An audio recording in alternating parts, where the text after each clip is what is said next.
Aparentemente fue uno de los mayores logros de la historia, la desaparición de un barco entero. Para asombro de los espectadores, no solo era indetectable para el radar, sino invisible también ópticamente. Según la leyenda, el experimento fue un gran éxito, pero tuvo un intolerable coste en vidas humanas. Los hombres quedaron molecularmente enganchados al barco, unidos con el barco cuando se teletransportó. Estos se habían vuelto locos, se habían quemado o se habían vuelto invisibles. A esos tripulantes les pasaron cosas horribles.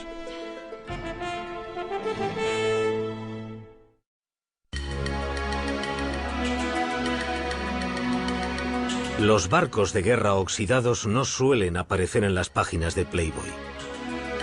Aún así, entre los desnudos de la edición griega de 1996 hay fotos de un barco llamado Leone.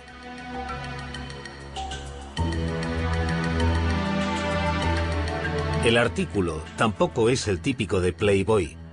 Describe cómo el Leone, un destructor estadounidense de la Segunda Guerra Mundial, se desguaza tras medio siglo de servicio y casi 4 décadas con la Marina griega.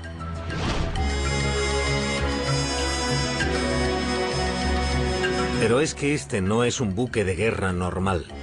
El buque que los griegos llaman Leone tiene un pasado legendario. Hace mucho tiempo se lo conocía como el USS Eldridge, en la época en la que supuestamente fue objeto de un audaz experimento de teletransporte e invisibilidad.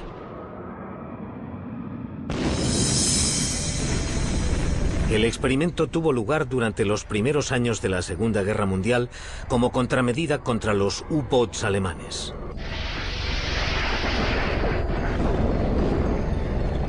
Los convoys aliados eran un salvavidas. Traían hombres, productos y armas en el momento de mayor necesidad, pero eran lentos y problemáticos y a menudo estaban fabricados con piezas de barcos viejos y decrépitos. Los barcos que los protegían estaban por detrás de los submarinos enemigos, ya que tenían mayores ángulos de rotación. Un U-boat podía maniobrar mucho mejor que un destructor, meterse en el convoy y centrarse en un objetivo sin defensas.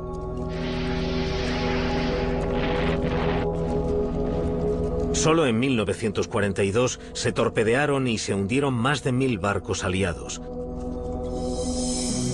Para combatir a los submarinos, la Marina estadounidense desarrolló un barco de guerra más manejable llamado destructor escolta. Un destructor escolta es un barco antisubmarino. Es como un destructor, pero no es tan rápido. Y tiene un radio de giro mucho más pequeño. Puede que no solo tuviera una mejor maniobrabilidad. Los que creen en el experimento Filadelfia dicen que había planes para darle al destructor escolta una gran ventaja sobre los submarinos. Invisibilidad. El supuesto invento de nada menos que Albert Einstein. Einstein, de hecho, trabajaba para la Marina en esa época. Oficialmente trabajaba en ideas para armas convencionales, incluyendo torpedos y minas submarinas. Pero eso era para ocultar el verdadero proyecto de Einstein, o eso dicen los que creen en la historia, entre ellos un supuesto testigo ocular del experimento llamado Carlos Allende. Según Allende, la Marina usó una variación de la teoría del campo unificado de Einstein, que en ese momento estaba supuestamente incompleta. Usaron la teoría del campo unificado para curvar la luz, para volver invisible el barco, porque estaba rodeado de una niebla electromagnética. También fue Allende el que desveló la identidad del presunto barco de pruebas, un destructor escolta llamado USS Eldridge.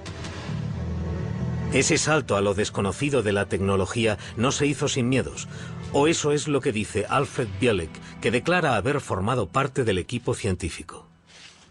Todos estábamos muy preocupados y debo añadir que desde 3 días antes, desde el 9º día, muchos de los que formábamos parte de ese equipo y trabajábamos en el proyecto tuvimos una extraña sensación que nos indicaba que algo iba muy mal. Sin embargo, en julio de 1943, en el muelle de Filadelfia, se dio el visto bueno al experimento. Alrededor del Eldridge se encendieron potentes campos electromagnéticos. A bordo, una reducida tripulación. Científicos y oficiales lo miraban desde una distancia segura. El único testigo ocular fue Carlos Allende, un marinero del Liberty. Y lo que afirma haber visto es un barco engullido por un fuego de San Elmo. Una niebla verde y densa.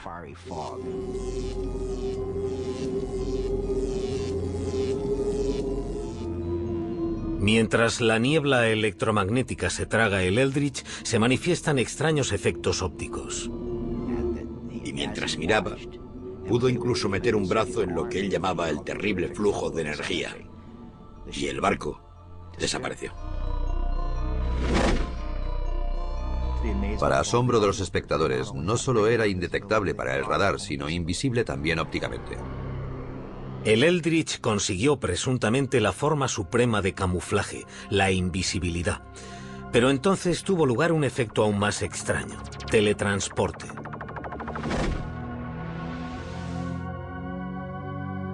Los cronistas del experimento Filadelfia no se ponen de acuerdo sobre si esto sucedió ese primer día o en una prueba posterior. Pero en lo que sí están de acuerdo es en que mientras el Eldridge empezaba a reaparecer, hubo un repentino fogonazo.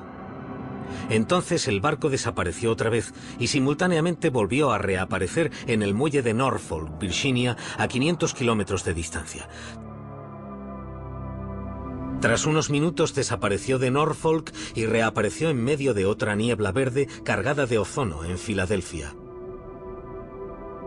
Tras ese milagroso viaje, el USS Eldridge regresó ileso. Pero el caso de la tripulación fue totalmente distinto.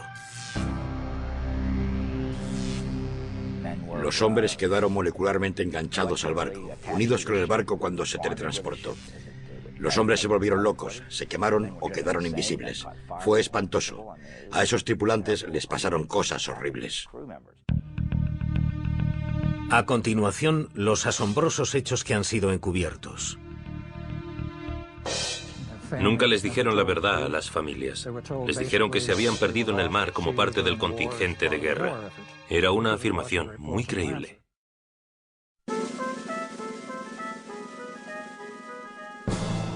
Muelle Naval de Filadelfia, verano de 1943. Según la leyenda, el USS Eldridge volvió tras ser teletransportado cientos de kilómetros. Cuando se materializó en la espesa y verde niebla, los observadores estaban alucinados por el logro. Pero su emoción se convirtió en horror. Las moléculas se habían mezclado, humanos y metal. Los miembros se habían fundido con los mamparos. Una visión espantosa. Lo primero que encontraron fue a dos marineros enterrados en la cubierta de acero. Estaban literalmente dentro del acero, muriéndose o casi muertos.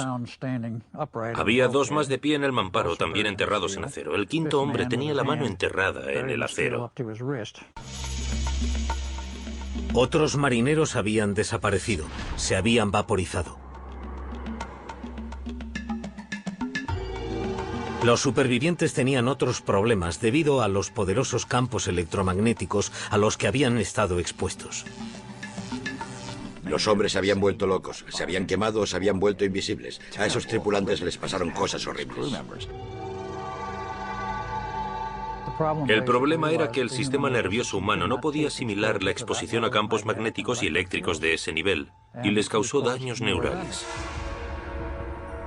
El daño nervioso era tan grave que algunas de las víctimas fueron internadas mientras se las clasificaba como muertas en combate.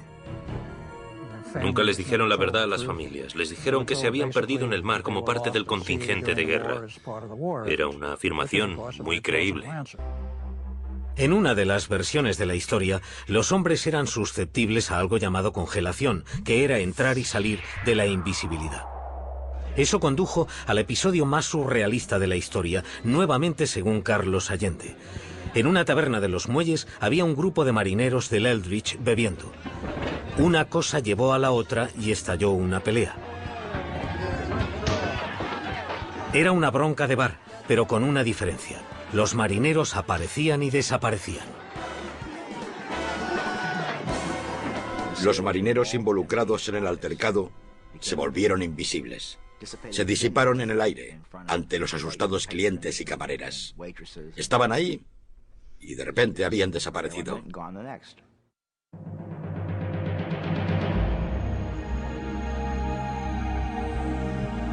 Enfrentados a estos extraños efectos y a la carnicería del Eldridge, se dice que la Marina desechó toda la operación.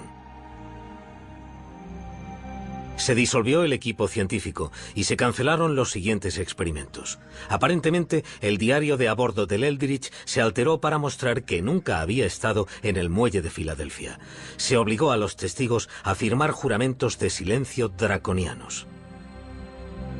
Y así terminó el experimento sobre invisibilidad y teletransporte de la Armada de la Segunda Guerra Mundial. El proyecto Rainbow, como se llamaba, se canceló, clasificado según algunos más allá del alto secreto. La leyenda dice que la Marina no había hundido el experimento lo suficiente. Una sombría figura se escaparía de sus elaboradas precauciones de seguridad para explicar la historia del experimento Filadelfia.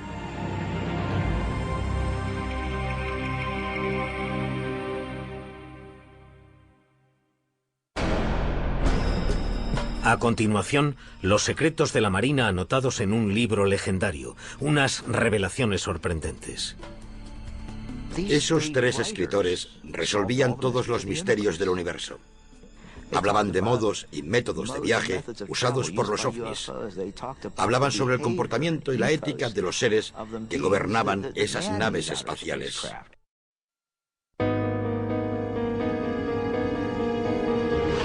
Cómo se originó la historia del experimento Filadelfia es una leyenda por derecho propio y tiene que ver con ovnis, oficiales navales visionarios y la curiosa vida y la misteriosa muerte de Maurice K. Jessup.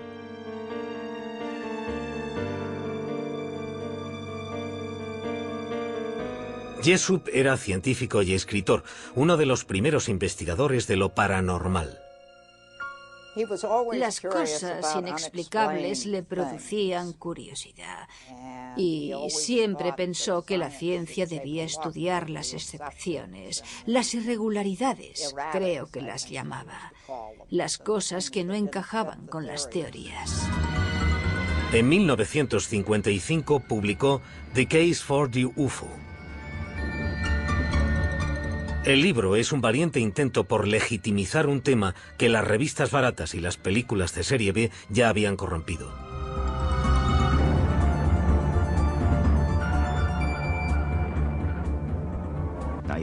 Hay que entender que la época en la que Jessup se interesó por los ovnis era posiblemente la peor época para tener algo que ver con los ovnis. El gobierno tomaba duras medidas contra cualquier creyente.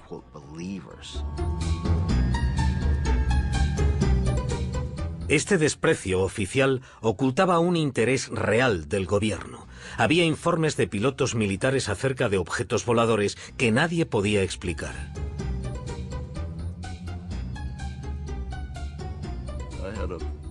Tenía un hombre trabajando para mí, un teniente llamado Bill Ditch, que era uno de mis trabajadores más brillantes. Estaba solo y miró a un lado y dijo que había algo volando en formación a su lado. Y estuvo allí durante 5 o 10 minutos y entonces, según él, se separó. Dijo que tenía forma de plato y que brillaba levemente. Los informes de ovnis de los pilotos de la Marina se enviaban al Proyecto Libro Azul, la investigación de las fuerzas aéreas, pero la Marina rara vez recibía alguna respuesta. Nunca nos dijeron absolutamente nada. Era una vía de una sola dirección. Para nosotros, era un hundimiento. Como las fuerzas aéreas les ponían trabas, algunos oficiales de la Marina iniciaron su propia investigación no oficial sobre los ovnis.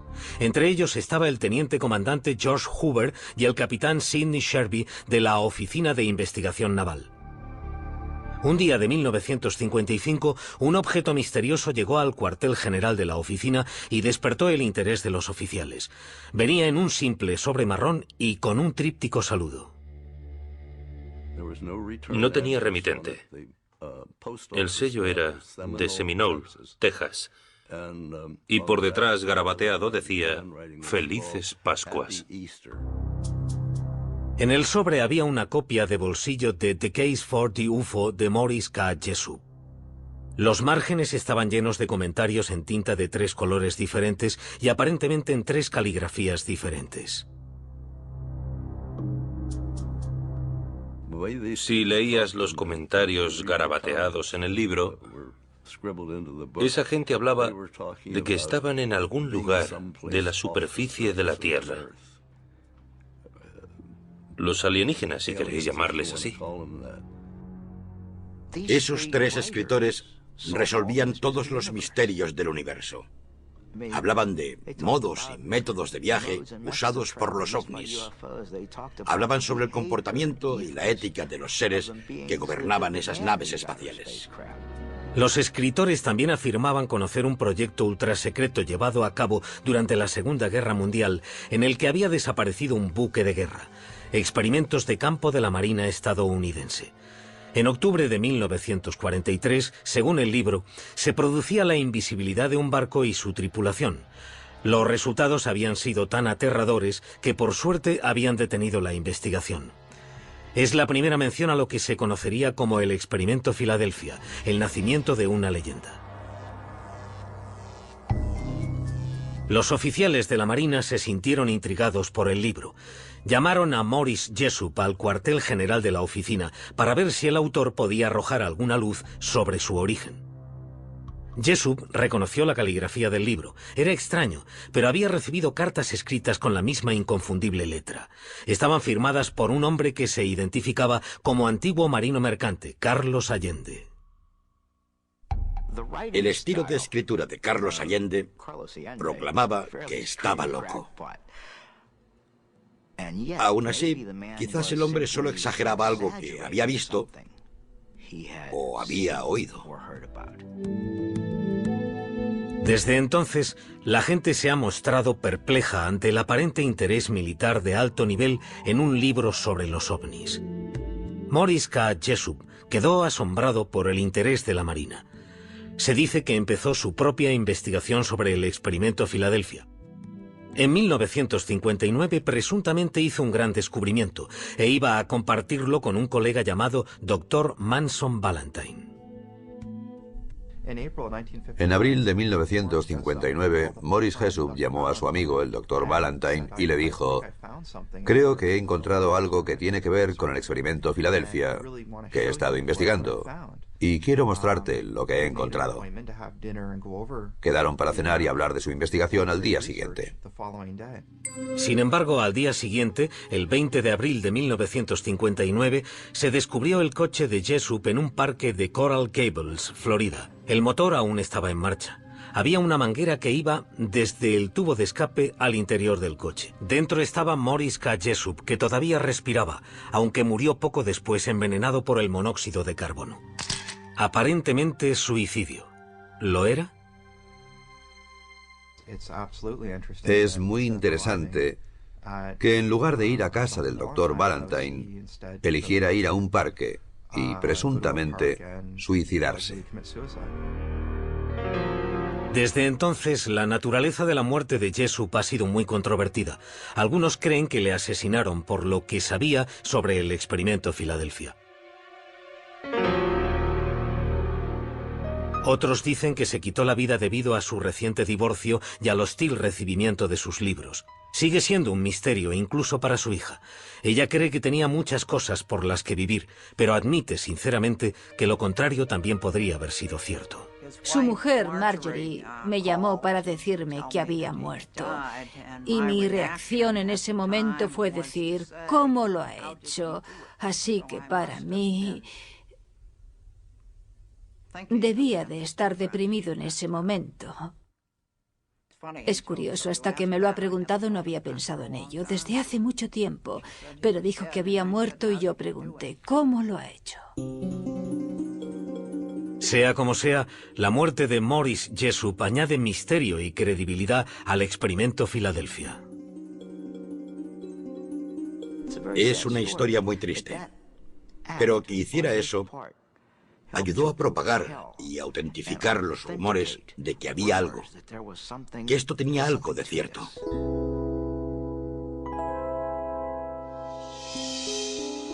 Tras la muerte de Jessup, hubo una infame reedición de su libro con todos sus extraños comentarios. Se rumoreaba que contenía los comentarios de 3 extraterrestres. El público oyó hablar de la llamada edición Barrow, pero nadie consiguió un ejemplar. Se rumoreaba que la Marina guardaba el libro en secreto.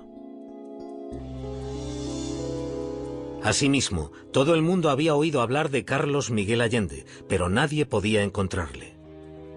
La gente buscaba a Carlos Miguel Allende por todas partes, pero él no paraba de moverse. Cambiaban los pueblos, cambiaban los sellos, cambiaban las direcciones remitentes. Siempre se estaba moviendo. Creía que estábamos todos de acuerdo en que no se le encontraría, que era un hombre muy misterioso. Posiblemente temía por su vida debido a lo que había visto. Pero, ¿qué sabía en realidad ese hombre misterioso y qué tenía que ocultar la Marina?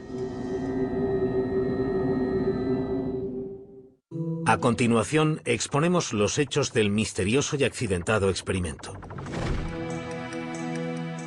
Y la tripulación del USS Eldridge cuenta lo que cree que ocurrió. Yo estuve en él prácticamente todos los días y estuve en todos los viajes que hizo. Y nunca fue a Filadelfia. Los extraterrestres habían fijado su residencia en Estados Unidos, en la cultura pop, si es que aún no lo habían hecho en persona.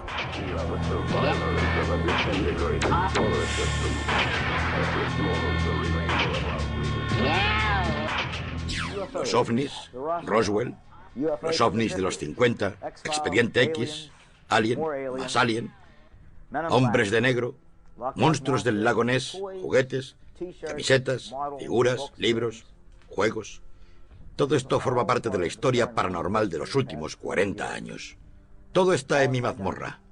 Bienvenidos a mi mundo. Como muchos otros jóvenes investigadores de ovnis en los años 60, a Robert Gorman le fascinaba el hombre misterioso del experimento Filadelfia, Carlos Miguel Allende. Pero a diferencia de otros cazadores de Allende, Gorman vive en New Kensington, Pensilvania, el mismo lugar desde el que Allende envió muchas de sus cartas. Pensé que si alguien podía encontrar a Allende sería yo, porque vivo en el mismo pueblo y no tengo que viajar mucho. Tendría que poder intentarlo, y a finales de los 60 lo intentaba con fuerza. Gorman y los demás tenían pocas cosas con las que trabajar. La única información sobre Allende era su número de identificación de marinero, que incluyó en sus primeras cartas. Aparecieron hombres que afirmaban ser Carlos Miguel Allende, pero eran impostores que no podían presentar documentos de la Marina. Durante los años 60, su fama clandestina creció. Se creía que la Marina tenía un interés secreto en un libro que les habían enviado anónimamente por correo unos seres desconocidos. Un artículo de la revista Saga de finales del 67 y 2 novelas de bolsillo del 68 supusieron el nacimiento del misterio Allende Jessup en la mente del tipo normal y corriente, de a pie. Alrededor de Carlos Allende creció una considerable industria casera. Todo el mundo parecía llenarse los bolsillos, excepto el propio Allende, que también respondía al nombre de Carl Allen. Carl Allen al final se enfadó y se amargó bastante porque todo el mundo hacía dinero con el experimento Filadelfia. Todos los editores publicaban y vendían libros. Todo el mundo publicaba en sus libros las cartas que él le había escrito a Morris Jessup. Todo el mundo parecía estar haciendo dinero con esa historia, menos la persona que se la había inventado, Carl Allen. Así que en el verano del 69, Carl M. Allen, con una copia de la edición Barrow en la mano, entró en el cuartel general de la Oficina de Investigación Naval y confesó que todo aquello era una broma de mal gusto. Dijo que eran las mentiras más delirantes que había escrito nunca. Su confesión fue el segundo gran golpe que recibió el movimiento OVNI en un año. A principios de 1969, las fuerzas aéreas dejaron oficialmente de suministrar fondos para las investigaciones de lo paranormal. Dijeron que los ovnis no existían. Cerraron filas con la Marina, que había abandonado su búsqueda no oficial de extraños objetos voladores. El estudio de los ovnis no solo perdió su legitimidad en el gobierno, sino también a su chico de bandera, el supuesto extraterrestre Carlos Allende. Pero de ningún modo significó el final de la leyenda del experimento Filadelfia. En 1975, el Triángulo de las Bermudas de Charles Berlitz se convirtió en una sensacional editorial. Entre los informes sobre barcos y aviones desaparecidos estaba la historia del experimento del barco invisible de la Segunda Guerra Mundial.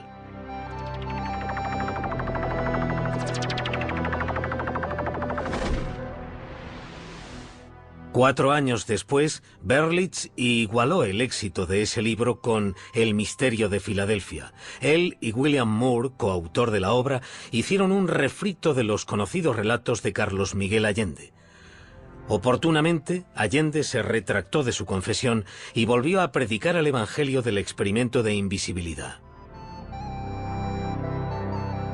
Allende reveló por primera vez a William Moore la identidad del barco de pruebas, DE-173, el USS Eldridge.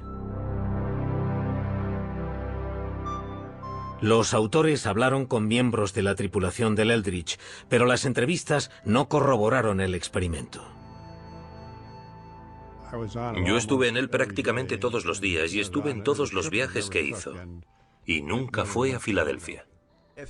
Si hubiera habido cualquier cotilleo, yo lo habría sabido, y no hubo ningún cotilleo sobre nada ultrasecreto en nuestro barco. En lugar de aceptarlo, los autores teorizaron que el experimento había tenido lugar con una tripulación especial antes de que el barco fuera usado oficialmente. Esta explicación también es discutida por miembros de la tripulación que dicen que estuvieron con el Eldridge desde su construcción hasta el combate. Algunos de los miembros de nuestra tripulación estaban en Newark, Port Newark, en el edificio federal de navegación. Estaban allí mientras se ensamblaba el barco para enterarse de todos sus entresijos, y zarparon con el Eldridge.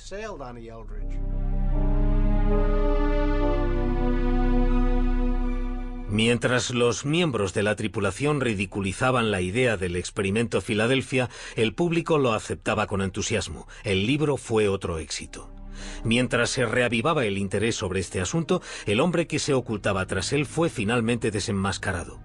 Sucedió gracias a una increíble coincidencia. Robert Gorman y Carlos Allende vivían en el mismo pueblo, New Kensington, Pensilvania.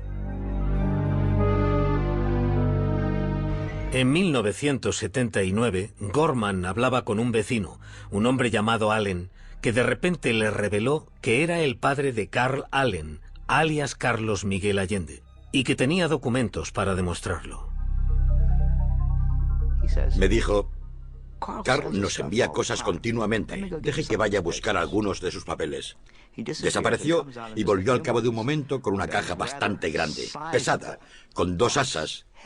Y me dijo: tome, puede usar todo lo que hay aquí dentro. Sírvase usted mismo. Miré, aunque me sentía bastante escéptico. No sé por qué me sentía escéptico. Y la abrí y había un fajo de papeles de marinería. Y miré una esquina y vi esos hermosos números: 7416175. El mismo número que había enviado en la postdata de una carta a Jesús. Y supe que tenía el material auténtico, que no era un impostor. Fue un momento increíble. Sabía que tenía el material auténtico. Carlos Miguel Allende.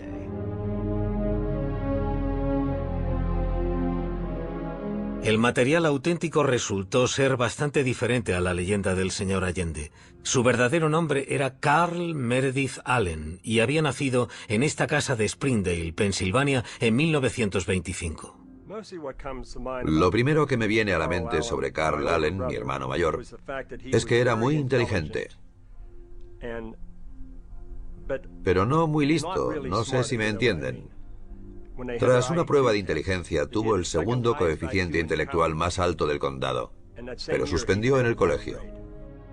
Aunque era un mal estudiante, era un lector voraz, con la excéntrica costumbre de anotar casi todo lo que leía.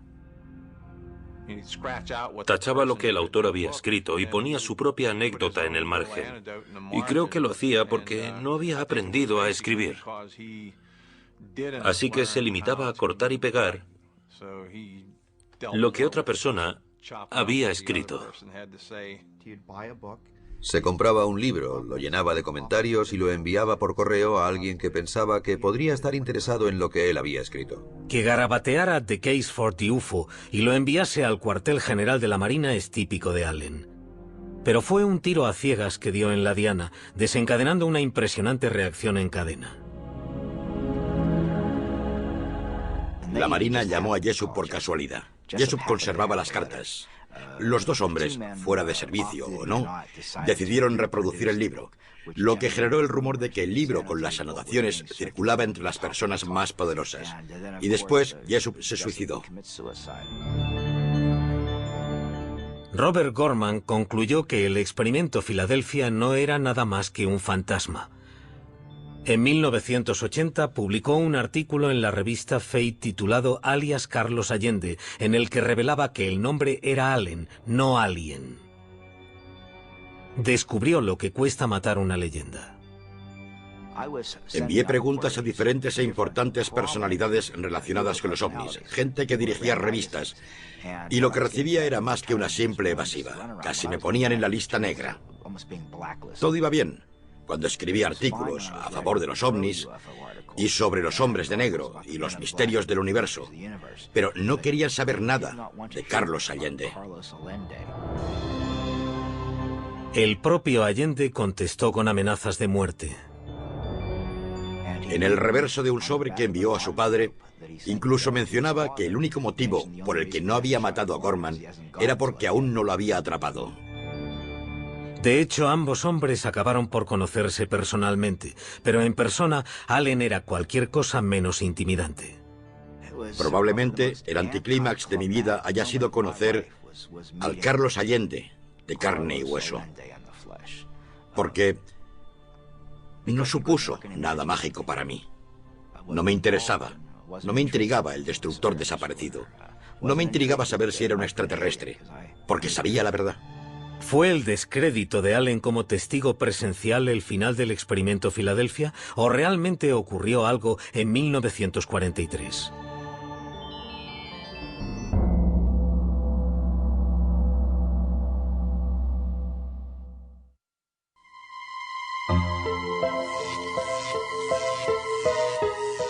A continuación, lo que dijo la Marina y cómo se desvaneció la leyenda del barco desaparecido. Nos pareció que lo que esos chicos decían sobre volver invisible un barco era hablar por hablar. Verano de 1996, 53 años después de haber estado supuestamente involucrado en un experimento sobre la invisibilidad, el USS Eldridge vuelve a desaparecer. Desde 1955, el buque de guerra ha servido en la Marina griega bajo un nombre nuevo, el Leone. Pero los oficiales griegos no saben dónde está. Les avergüenza contarle a un periodista de Playboy que le han perdido la pista a un barco de 1.200 toneladas. El Eldridge, también conocido como Leone, pronto aparece en un depósito de rescate de Creta.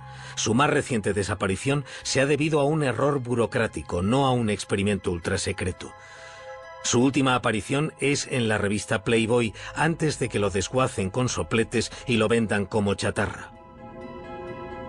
¿Pero qué tienen de ciertos los rumores sobre un experimento ultrasecreto durante la Segunda Guerra Mundial? En esa época había la tecnología necesaria para volver algo ópticamente invisible. ¿Encontraron la manera de teletransportar un objeto de un sitio a otro instantáneamente?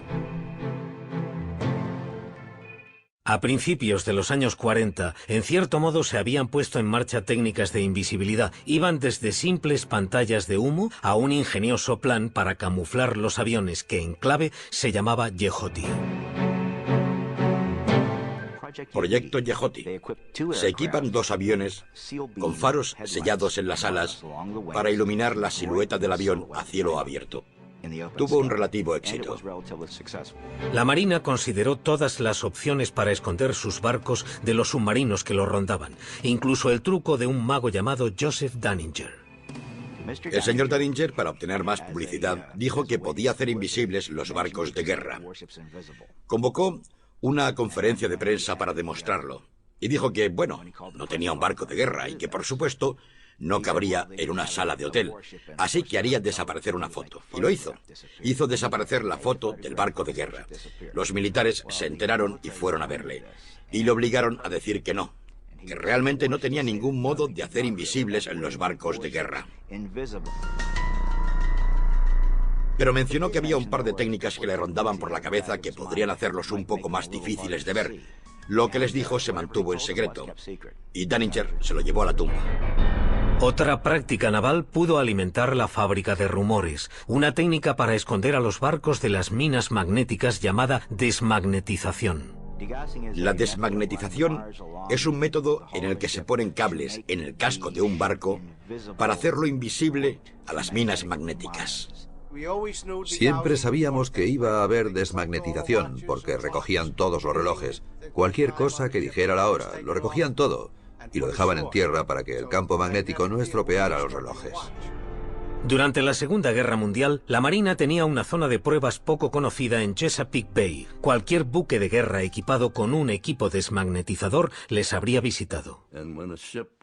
Y cuando un barco tenía un equipo de desmagnetización, se usaba en esa zona para ver si hacía contacto con alguno de los puntos de control o no. Y cuando pasaba y no dejaba ninguna señal, se consideraba que el equipo de desmagnetización funcionaba y se dejaba marchar el barco. La Marina sostiene que la fuente original de la leyenda del barco desaparecido fue una exageración del proceso de desmagnetización. Nos pareció que lo que esos chicos decían sobre volver invisible un barco era hablar por hablar. Y la invisibilidad de la que hablaban era la invisibilidad magnética para la desmagnetización. En cuanto a los rumores de teletransporte, algunos trabajos modernos en ese campo nos dan un poco de perspectiva. Por ejemplo, en Caltech, en Pasadena, sobre una mesa que flota sobre un cojín de aire. Disparando un rayo láser a través de un laberinto de espejos, los científicos producen un efecto llamado teletransporte cuántico. Es la realización en miniatura de algo sacado de Star Trek. Es algo tan fantástico en este momento, científicamente hablando, que está casi en el campo de la ciencia ficción. Sin embargo, los científicos solo han conseguido teletransportar partículas subatómicas llamadas fotones. Lo que no prevén es la manera de teletransportar cualquier objeto sólido, y mucho menos un buque de guerra de 1.200 toneladas. Si cojo un estado arbitrario de 300 partículas cuánticas solo para escribir qué es ese estado, necesito más información que partículas hay en el universo. La idea de teletransportar un sistema material de cualquier medida está muy lejos de las capacidades técnicas de cualquier futuro previsible. Hay un pequeño pero intrigante punto de contacto entre el teletransporte y la historia del experimento Filadelfia. Se dice que fue Albert Einstein el que ideó el experimento, y el teletransporte cuántico utiliza un principio que Einstein llamaba acción a distancia, que es una misteriosa interrelación entre objetos distantes. Él fue el primero en señalar la existencia de ese recurso en un artículo de 1935. En un contexto totalmente diferente, no para usarlo como teletransporte. En realidad lo había sugerido como contraejemplo de la teoría de la mecánica cuántica. Aunque él no lo pretendiera, la teoría de Einstein se convirtió en una de las inspiraciones del teletransporte cuántico. Los hechos demostrables que hay en el experimento Filadelfia son muy pocos. Y aún hay algunas preguntas sin respuesta. ¿Por qué la Oficina de Investigación Naval se interesó por un libro sobre ovnis que contenía la historia de un barco de la Marina desaparecido? ¿Y por qué se suicidó el autor de ese libro en el momento en que iba a revelar todo lo que sabía? La historia del experimento Filadelfia ha sobrevivido al descrédito de su creador, Carl M. Allen. Ha vivido más que el propio Allen, que murió en un asilo de Colorado en 1994. El misterio y el mito continuaron evolucionando.